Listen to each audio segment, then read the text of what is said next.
یار اس کا college complete ہونے دو، ابھی چھوٹی ہے، 18 کی بھی نہیں ہوئی تو ہو جائے گی مہینے تک، ابھی ٹائم ہے۔ آج مجھے جلدی جانا ہے، کام ہے۔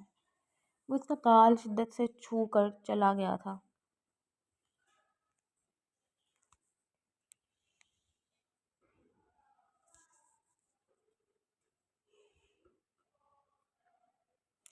بھائی آپ نے مجھے یونیورسٹی چھوڑنے جانا بھی ہے یا نہیں؟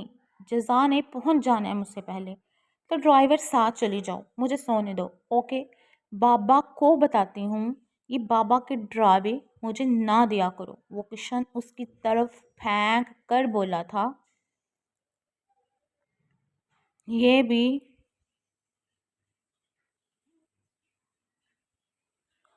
ایپیسوڈ کیسی لگی ضرور بتائیں۔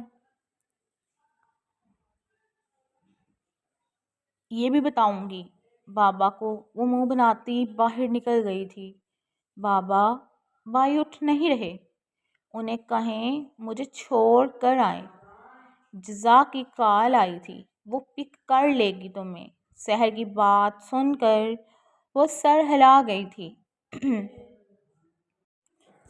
آج کی ایپیسوڈ 4000 ابو کریکٹرز کی ہے۔ ویسے میں نے یہ بھی نہیں تھی دینی، پھر میں نے سوچا دے دیتی ہوں۔ کیا سوچ رہی ہو؟ وہ اسے اپنے حصار میں لے کر بولا تھا۔ عاشر وہ کب تک ملے گا؟ وہ ملے گا پھر کیا ہوگا؟ وہ اسے گور کر پوچھتا ہے۔ آپ اس سے ملنا نہیں چاہتے؟ نہیں، اس کا یک لفظی جواب سن کر وہ خاموش ہو گئی تھی۔ اور اگر میں ملنا چاہوں تو؟ آج تک میں روکا تمہیں کسی بات سے؟ وہ اس کے ماتھے پہ لب رکھ کے بولا تھا۔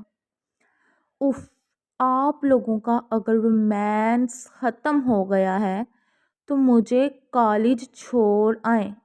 عریشہ کی آواز سن کر وہ مسکراہٹ دبا کر تانیہ سے الگ ہو کر اسے دیکھتا، جو آنکھوں پہ ہاتھ رکھ کے کھڑی تھی۔ آپ کی بیٹی بہت ڈرامے باز ہے۔ تانیہ اس کے سر پہ چپٹ لگاتی باہر چلی گئی تھی۔ چلیں بیٹا جی آئیں، آپ کو میں کالج ڈراپ کروں، پھر مجھے آفس بھی جانا ہے۔ اوکے بابا جی چلیں، وہ مسکراہٹ دبا کر بولی تھی۔ عریشہ کا کریکٹر آپ لوگوں کو کیسا لگ رہا ہے کمنٹ باکس میں ضرور بتائیں، اور کیا لگتا ہے اس کا کپل کس کے ساتھ ہوگا؟ آئزل کتنی دیر کر دی ہے تم نے؟ وہ تبیر آپ کو بھی پک کیا تھا اس لیے۔ اچھا چلو سب کلاس میں چلیں۔ تمہیں پتہ ہے آج کالج کے وزٹ کے لیے کوئی بہت بڑا بزنس مین آ رہا ہے، اور سننے میں آیا ہے اس نے کالج بھی خرید لیا ہے۔ اچھا، وہ سر ہلاتی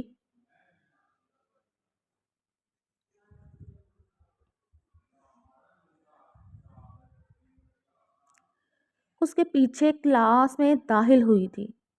ایک تو آئزل تم بہت بورنگ ہو، وہ اپنی سیٹ سنبھالتی منہ پھیلا کر بولی تھی۔ اس کی بات سنتے آئزل مسکرائی تھی۔ پرنسپل کے روم میں داخل ہوتے ہی سب سیدھے ہو کر بیٹھ گئے تھے۔ اتنے میں جب ویسے میں اسکول پڑھتی تھی نا، ہماری پرنسپل بہت زیادہ سخت ہوتی تھی۔ اتنے میں سب کی نظریں دروازے کی طرف اٹھی تھی، جہاں سے وہ بلیک پینٹ کوٹ میں ملبوس ایک ہاتھ میں موبائل پکڑے اندر داخل ہوا تھا۔ اس کے پیچھے 3 لوگ سوٹ میں ملبوس تھے۔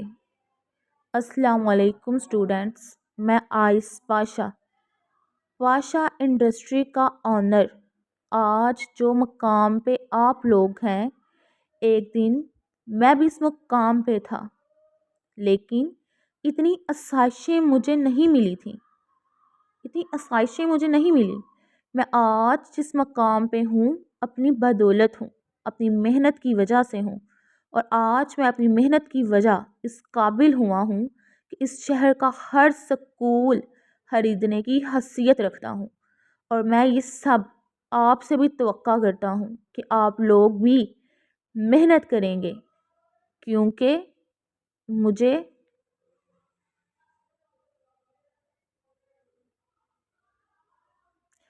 پیچھے رہنا نہیں پسند۔ میری کمپنی نے آج تک کوئی کنٹریکٹ اپنے ہاتھ سے جانے نہیں دیا، کیونکہ مجھے ہارنا نہیں پسند۔ اس لیے میں چاہتا ہوں کہ آپ لوگ محنت کریں اور اس کالج کو اس مقام تک پہنچائیں جس مقام تک اسے ہونا چاہیے۔ اپنی ماں کا ذکر تو ایک بار بھی انہوں نے نہیں کیا۔ آئزل کی سرگوشی سن کر عریشہ نے سر ہلا دیا تھا۔ آپ دونوں کو کچھ پوچھنا ہے تو پوچھ سکتی ہیں۔ عریشہ اس کا اشارہ اپنی طرف دیکھ کر ہڑبڑائی تھی، جبکہ آئزل نے اپنی نگاہیں جھکا لی تھیں۔ پوچھیں؟ وہ بے صحتہ اپنے قدم ان کی جانب بڑھا گیا تھا۔ سر، وہ آپ کا نام کیا ہے؟ وہ عریشہ کی آنکھوں کو دیکھ کر بولا تھا۔ عریشہ یزدانی، بہت پیارا نام ہے آپ کا۔ وہ اس کے سر پہ ہاتھ رکھتا بولا تھا۔ آپ کی آنکھیں کسی اپنے کی یاد دلا گئی ہیں مجھے۔ اس کی بات سن کر وہ حیرت سے اسے دیکھتی ہے۔ تو عریشہ، کیا کوسچن ہے آپ کا؟ میرا نہیں، آئزل نے پوچھنا تھا۔ کچھ نہیں تو میں نہیں پوچھنا کچھ، وہ عریشہ کا ہاتھ پکڑ کر بولی تھی۔ وہ اس کی آواز سن کر اسے دیکھتا ہے۔ پوچھیں جو پوچھنا ہے۔ سر، مجھے کچھ نہیں پوچھنا، وہ اپنے آنسوؤں پہ قابو پا کر بولی تھی۔ آئزل، جو دل میں ہو وہ پوچھ لینا چاہیے۔ زندگی ہر بار موقع نہیں دیتی دل کی بات کہنے یا پوچھنے کا۔ اس کی بات سن کر وہ اسے دیکھتی ہے۔ اس کی آنکھوں میں چمکتی نمی کو دیکھ کر وہ زیر لب مسکرایا تھا۔ پوچھو؟ اب کی بار اسے سرد لہجے میں کہا تھا۔ وہ آپ نے کہا کہ آپ جس مقام پہ ہیں وہ آپ کی محنت کی وجہ ہے، لیکن ہماری کامیابیوں کے پیچھے ماں کی دعائیں بھی تو ہوتی ہیں۔ وہ اپنی انگلیاں مروڑتے ہوئے اپنی بات مکمل کرتی اپنی نگاہیں جھکا گئی تھی۔ ہر کوئی خوش نصیب نہیں ہوتا جس کے ساتھ اس کی ماں کی دعائیں ہوں۔ کچھ مجھ جیسے بھی ہوتے ہیں جن کے ساتھ ان کی ماں کی بد دعائیں ہوتی ہیں۔ وہ اس کے پاس جھک کر ہلکی آواز میں کہتا وہاں سے نکلتا چلا گیا تھا۔ آئزل اس کی پشت دیکھتی عریشہ کو گور کر اپنی سیٹ پہ واپس بیٹھ گئی تھی۔ کھولو، مجھے جانے دو پلیز، وہ اندر داخل ہو کر لائٹس آن کر کے اسے دیکھتا جو اپنے بندھے ہوئے ہاتھ اور پاؤں ہلا رہی تھی۔ بیڈ پہ وہ لیٹنے والے انداز میں گری ہوئی تھی۔ کیا تماشا لگایا ہوا ہے تم نے؟ اس کی سرد آواز سن کر وہ اپنی آنکھوں میں خوف سموئے اٹھ کر اسے دیکھتی بیڈ سے پیچھے کی طرف کھسکی تھی۔ اس کو پیچھے جاتے دیکھ کر وہ گہرا مسکرایا تھا۔